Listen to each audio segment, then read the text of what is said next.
Bismillahirrahmanirrahim. Alhamdulillahilladzi khalaqaz zaman wa khalaqa ba'dahum 'ala ba'd wa khassa ba'da syuhur wal ayyam wal layal bimazaya wa fadail yu'azzimu fiha al-ajru wal hasanat. Asyhadu an la ilaha illallah wa asyhadu anna Muhammadan 'abduhu wa rasuluh ad-da'i biqaulihi wa fi'lihi ila rasyad. Allahumma sholli wa sallim ala sayyidina Muhammad wa ala alihi wa ashabihi hudatal anami fi inha'il bilad. Amma ba'd. Fa ya ayyuhan nas ittaqu rabbakumullah ta'ala bi fi'il ta'at. Hadirin jamaah rahimakumullah, alhamdulillah kita akan segera memasuki tahun baru Hijriyah atau biasa kita sebut dengan tahun baru Muharram, perayaan bulan Muharram seperti itu. Tahun baru Hijriyah itu sama dengan tahun baru Masehi. Keduanya mengambil dan menetapkan, menghitung kalender itu dari fenomena alam.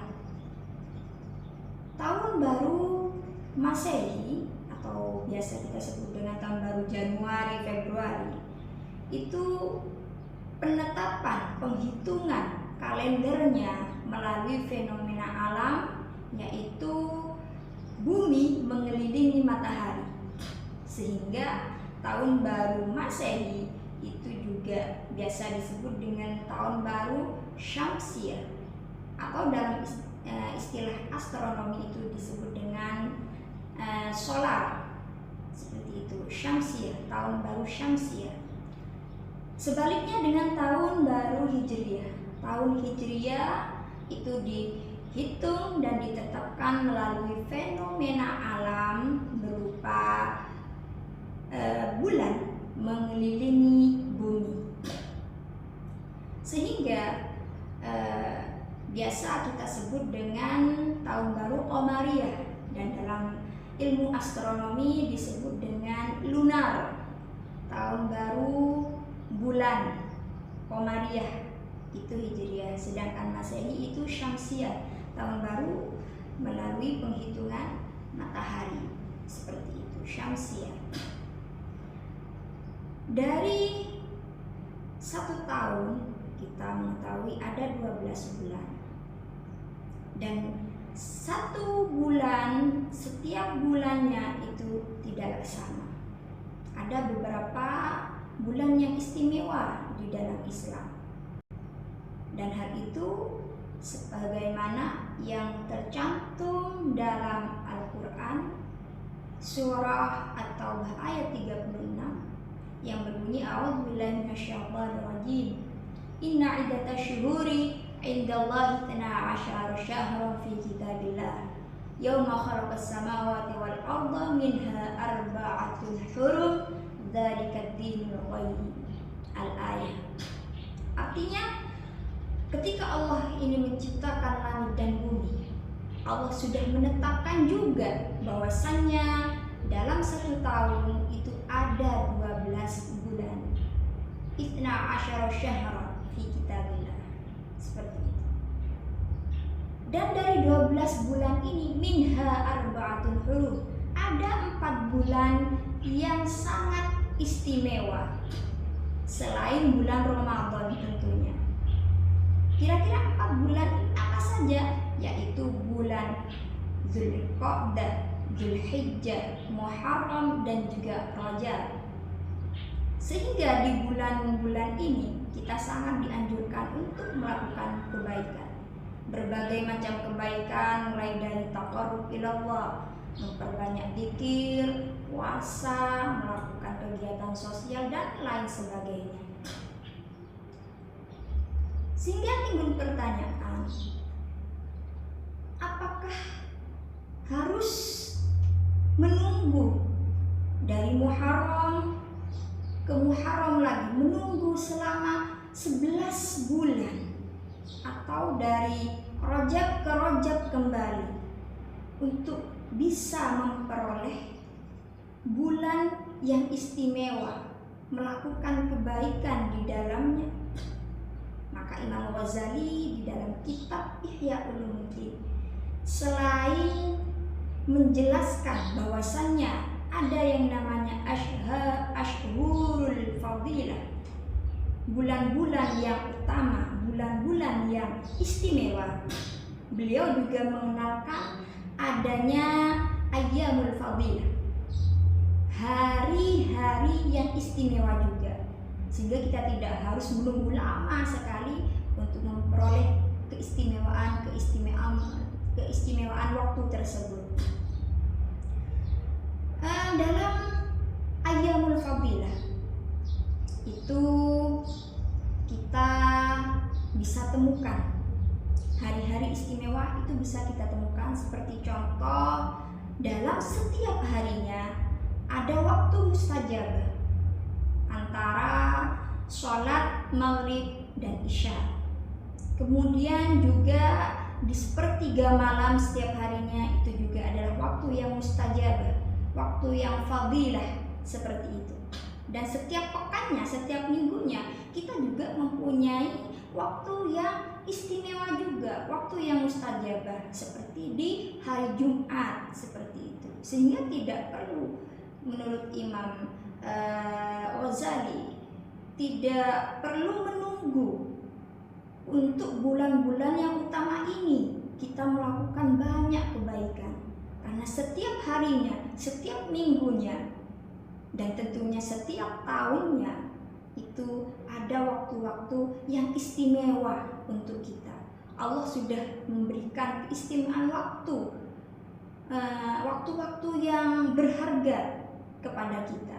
Tinggal bagaimana sih kita mau mengisi, mau mempergunakan waktu tersebut agar kita pergunakan dengan sebaik-baiknya. Bahkan Ibnu Ashur ini menafsiri ayat surat At-Taubah, ayat 36 tadi. Beliau berkata, wa'lam anna tafdilal awqat wal biqa yushabbihu tafdilan nas, fatafdilun nas bima yasduru anhu minal a'malis sholihat wal akhlaqil karimah. Maksudnya bagaimana? Ketika kita bertemu dengan bulan-bulan yang dimuliakan tadi, bulan Dzulqa'dah, Dzulhijjah, Muharram, Rajab, kalau Ramadan sudah pasti ya seperti itu. 4 bulan tadi itu tidak serta-merta kita langsung mendapatkan yang namanya keistimewaan bulan-bulan tadi. Bulan Dzulqa'dah, Dzulhijjah, Muharram, Rajab adalah bulan-bulan yang mulia. Tapi orang yang ada di dalamnya, atau kita sekarang alhamdulillah sudah ada di bulan Muharram, tidak serta-merta kita mendapatkan keistimewaan dari Muharram tersebut. Antara keistimewaan bulan Muharram dengan orangnya atau manusianya sendiri itu berbeda menurut Ibnu Ashur. Kita bisa memperoleh keistimewaannya Muharram, kita bisa memperoleh keistimewaannya bulan Rajab, kita bisa memperoleh keistimewaannya bulan Dzulqa'dah dan juga Dzulhijjah. Itu tergantung pada kita sendiri mau diisi apa sehingga kita bisa memperoleh keistimewaan bulan Muharram tadi. Kita mau melebur atau tidak melakukan kebaikan di dalamnya. Sehingga ketika kita mau melakukan kebaikan, melebur di dalam bulan Muharram, contohnya di bulan sekarang ini, maka kita akan memperoleh keistimewaan Muharram. Jika sebaliknya kita melakukan suatu banyak dosa, itu tidak akan kita mendapatkan keistimewaan Muharram itu sendiri. Sehingga kita perlu istilahnya menyesuaikan, melebur diri dengan melakukan kebaikan di bulan Muharram sehingga kita bisa mendapatkan keistimewaannya. Oleh karena itu, di bulan Muharram ini bersama-sama melakukan banyak kebaikan seperti itu. Apa saja kira-kira kebaikan yang ada atau dianjurkan dalam bulan Muharram? Di dalam riwayatan Imam Ibnu Majah, dalam hadis riwayatan Imam Ibnu Majah itu disebutkan yang artinya ada seorang sahabat ini bertanya pada Rasulullah, "Ya Rasulullah, kira-kira puasa apa yang istimewa selain puasa Ramadan?" Nabi menjawab, "Puasa di bulannya Allah, yaitu bulan yang mana biasa kalian sebut dengan Muharram." Dari hadis ini kita mengetahui, kita bisa ambil pelajaran bahwasanya salah satu yang dianjurkan di dalam bulan Muharram ini adalah puasa. Bahkan di dalam tanggal 10 Muharram, pada tanggal 10 Muharram ini sangat dianjurkan untuk berpuasa, atau biasa kita sebut dengan puasa Asyura, yang mana ketika kita melakukan puasa tersebut kita akan mendapatkan pahala berupa penghapusan dosa selama 1 tahun lamanya. Masya Allah, seperti itu. Oleh karena itu sayang sekali ketika kita lewatkan momentum yang jarang, mungkin akan lama kita temukan kembali di bulan Muharram kembali seperti itu. Oleh karena itu, apakah di bulan Muharram saja kita harus puasa? Tidak. Namun sayang sekali ketika kita lewatkan karena pahalanya atau yang dijanjikan oleh Allah itu memang lebih besar dibandingkan puasa-puasa di selain hari-hari tersebut. Khususnya di bulan Muharram kali ini. Bulan Muharram. Sayang sekali kalau kita lewatkan. Selain puasa, di bulan Muharram banyak sekali anjuran-anjuran yang lain, seperti melakukan zikir juga, kemudian melakukan kegiatan sosial. Dan bahkan banyak di Indonesia ini ketika bulan Muharram orang-orang melakukan bersedekah kepada anak yatim, serentak melakukan sedekah kepada anak yatim. Bahkan sampai dibilang bulan Muharram ini dikatakan lebarannya anak yatim, seperti itu, karena mereka berbondong-bondong untuk bersedekah pada anak yatim. Sekali lagi pertanyaannya, apakah bersedekah pada anak yatim hanya di bulan Muharram saja? Tidak. Dianjurkan bersedekah pada anak yatim itu bisa kapan saja.